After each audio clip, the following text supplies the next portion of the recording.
welcome back to Mr. Obsolete's Vintage Homesteading.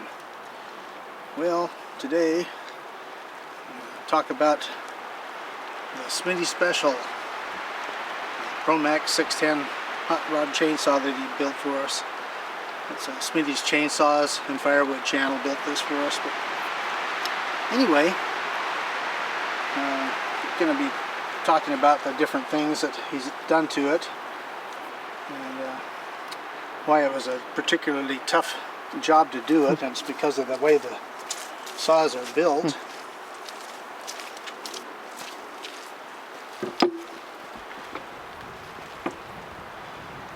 These are what's called a clamshell motor, and the bottom of the crank and the cylinder and the upper support of the crank are all just two pieces.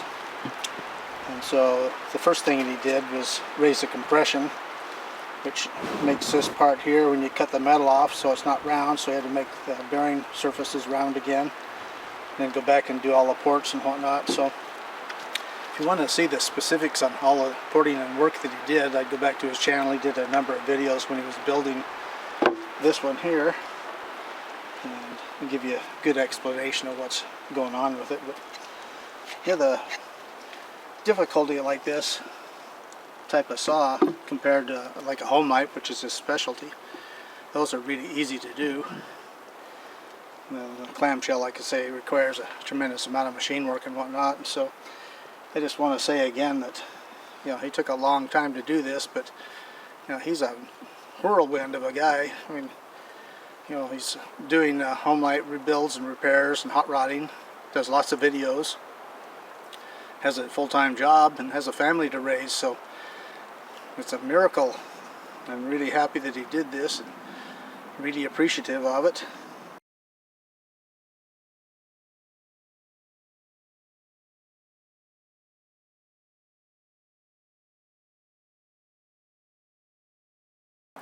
So anyway, the things that I'm going to do to it, the air cleaner on here looks pretty slick, but they don't filter very good, so I'm going to put a sock type filter on it.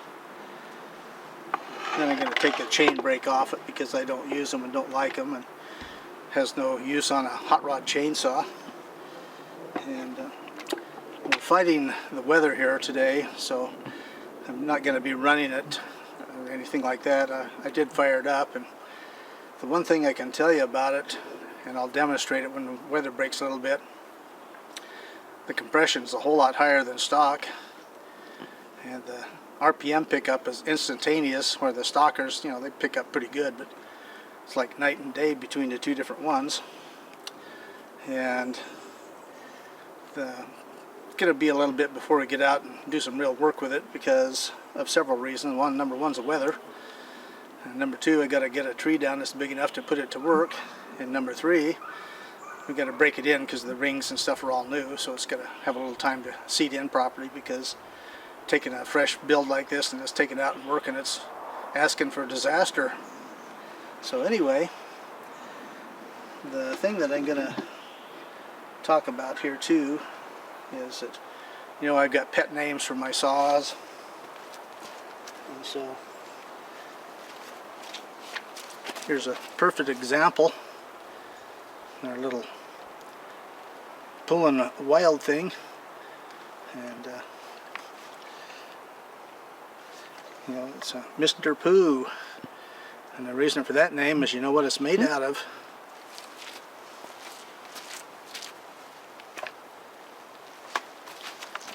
And this one, another Pooh land, is the wood carp. I know the sticker says wood shark, but it's completely wrong. It's actually wood carp because it's a bottom feeding saw, just like a sucker fish. Another fine piece of minimal quality, but hey, it runs and cuts. And so this one, my nickname for it is Maczilla. And so anyway, we'll be back when the weather gets a little bit better. It's starting to rain on us now. Well, we're back with some more in between rainstorms. So this is the Smitty Special.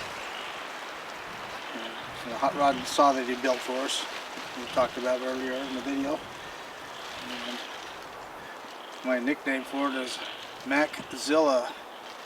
So I've got a couple other Zillas too if you go back and watch some of our older videos. But I wanted to talk about the 610 saws. You know, I started out with one 43 years ago, still using it.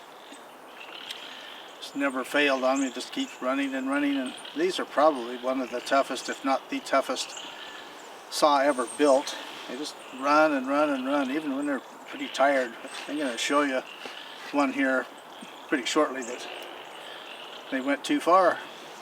So anyway, the things that he's done on this, you know, he did a lot of porting on it, and I don't know exactly what, so you can go back and watch several videos on his channel that he talked about how he was porting it and whatnot. And then the other thing he's done is put a bigger throat carburetor on it. And it's got a nice Venturi on here to stack on it. That speeds up the fuel and air mixture going through the carburetor, so they make better power with the stack like that. And the one thing I did notice though is on this air filter, it looks really neat and whatnot, but I looked inside of it and there's a lot of really fine sawdust in it. So this is probably a Chinese one. The original company that made these was K&N, and the K&Ns are fabulous. They're also expensive. This one lets the sawdust right through, so we're going to put a foam sock on it. I'll show that when we get that and when we're ready to do some break-in work on it. So anyway, the things that so far I've noticed is the compression's a lot higher, picks up the RPM a lot faster than a stock saw, and you know, just a totally different beast, a hot saw. And these are really difficult to do that to because of the way the layout, and I've talked earlier about the clamshell design and how difficult it is to build them. So anyway, I'm going to show you a 610 that somebody finally wore out or ruined it here.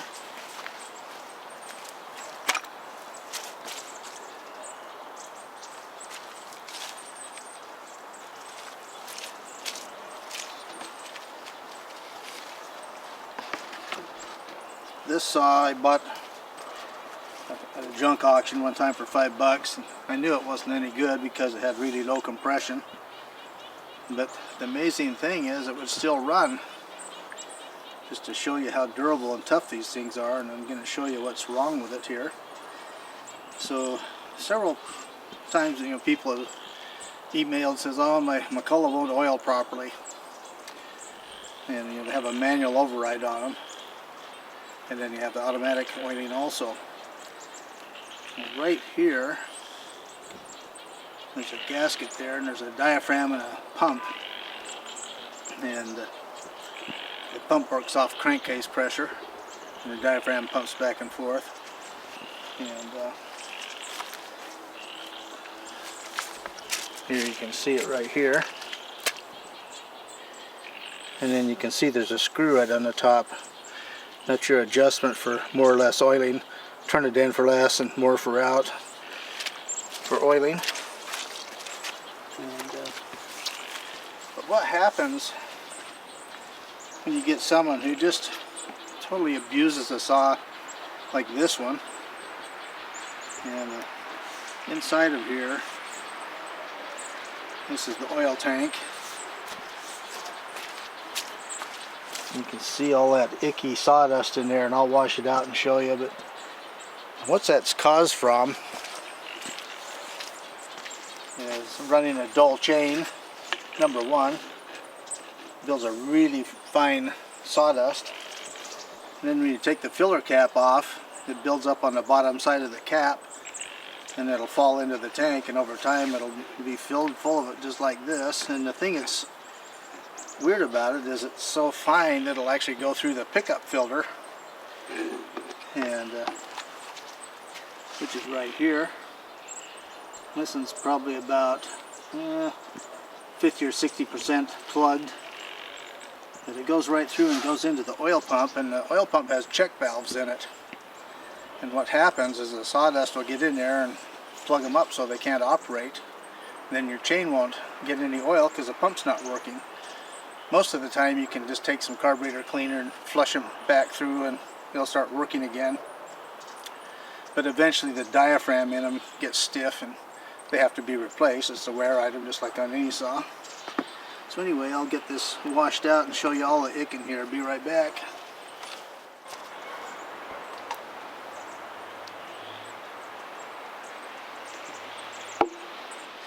Okay, well you can see the discoloration here. It's super fine. That's actually sawdust. And then you see some of the bigger hunks of it here from long time accumulation. But like I say, this stuff is so fine, it goes right through the filter and right into the oil pump. And so that, and then like I say, you can hopefully see inside here and see all that ick in there. Pretty substantial. So, like I say, it's caused from lack of maintenance and carelessness. And so you have to do unnecessary work on it because of it. Okay, well here's another problem. You see all this carbon build up in the exhaust port. It's probably close to maybe almost a third of the port is clogged up. The only saving grace on this is the exhaust points down on these. And so the carbon doesn't get down right on the piston here so much, but you can see it's built up right in here. But over here where the spark arrestor is, virtually nothing. So it just cools off and sticks in the port here. So if you look real close right in the center here, it's piston scored. But it's not scored from carbon. That's scored from no oil in the fuel. But between the two, it made it into a junker part saw. Let's see if we can get some of this.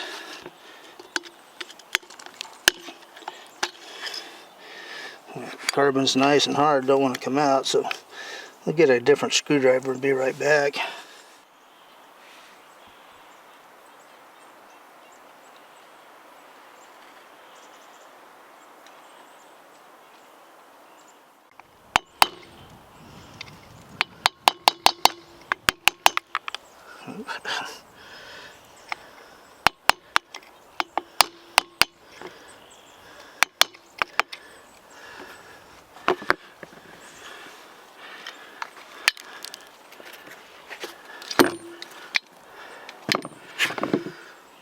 Okay, well you can see that carbon right here. The thing that's weird about this carbon, it must be that they use really cheap oil because it's hard. Most carbon you can just reach in and scrape it right out, but this stuff here is really hard, so it has to be chiseled out. But like I say, the saw is beyond saving, so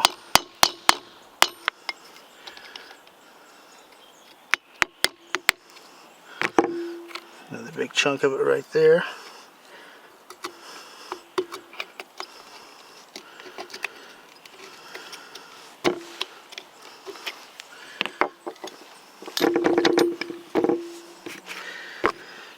There again, because the carbon is really hard and it'll scratch the piston and the cylinder bore very easily. Anyway, one other thing that I've gotten comments on that's, you know, people are used to running modern saws, is that they say, oh, I got a McCulloch 610 and it's got low compression. I probably need to rebuild it. Well, that's not correct, and the reason for it is right here in the center of the port, a little V-shaped groove, and what it does when you're pulling it over to start it, actually lets some of the compression out to make it some very easy starting, which it does, but it doesn't seem to affect the power at all either, because you know these things have really good cutting power. Go back and watch all my videos there, see these things chewing up the trees. So anyway, I'll be right back.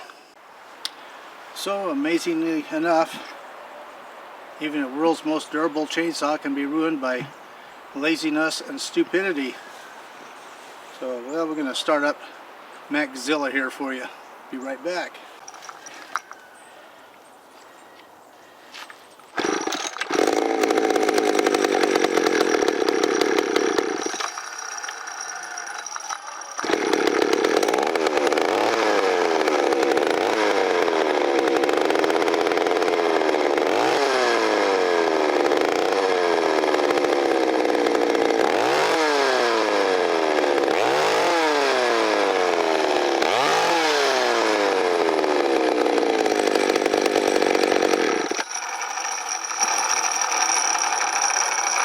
I've got it set just a little bit rich on purpose because we got to break it in, but you can see that it picks up, and the exhaust note is a lot sharper than on the stock saw.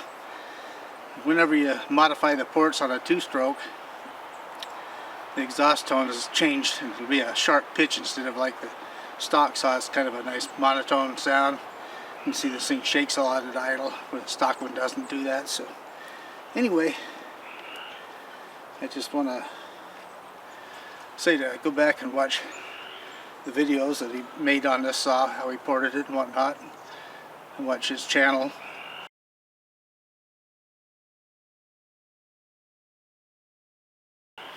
Just for the heck of it anyway, if you like saws, home lights, and porting and stuff like that. And you know, I always give him a thumbs up because you know, he really went out of his way to build this saw for us.